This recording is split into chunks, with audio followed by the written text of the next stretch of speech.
has a fundamental issue which we cannot and we must not avoid.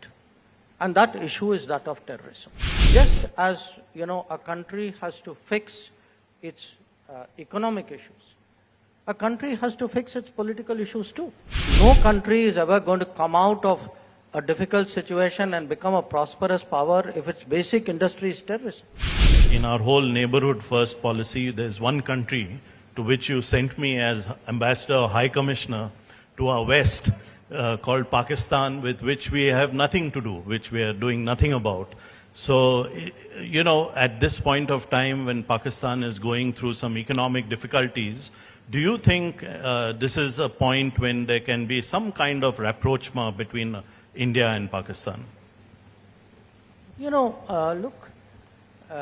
Obviously, it's in nobody's interest that any country, least of all a neighboring country, get into severe economic difficulties.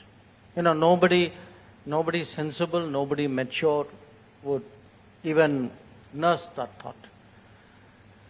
But it's an equal fact that when any country gets into a serious economic problem, that country has to make policy choices and governance decisions to get themselves out of it.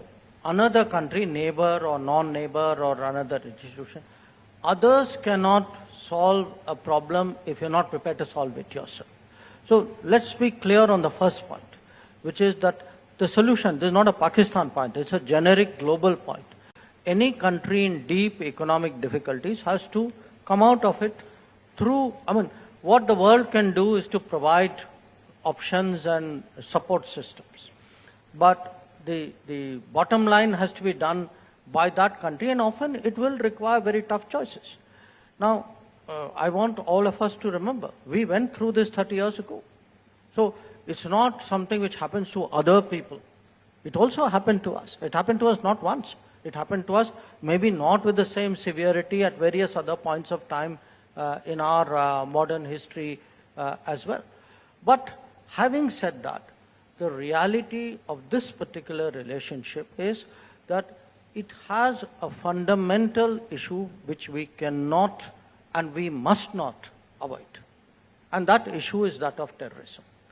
Because the moment you start doing these walkarounds, that, let's find a joint statement which will which will get us agreed language. Let us reach out at this point and see where this goes. That's been the talk of the last 75 years. And look where it got us. So I think we need clarity that, and we mustn't be in denial of what are very fundamental problems in that relationship.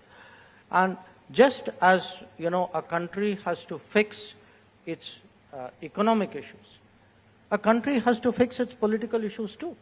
A country has to fix its social issues. No country is ever going to come out of a difficult situation and become a prosperous power if its basic industry is terrorism. So among the changes which need to be made are also changes pertaining to all of that. So I think that remains a very major problem. I also think, as someone in politics, if I were to look at any big decision I'm making, I would also look at what is the public sentiment. I would have a pulse.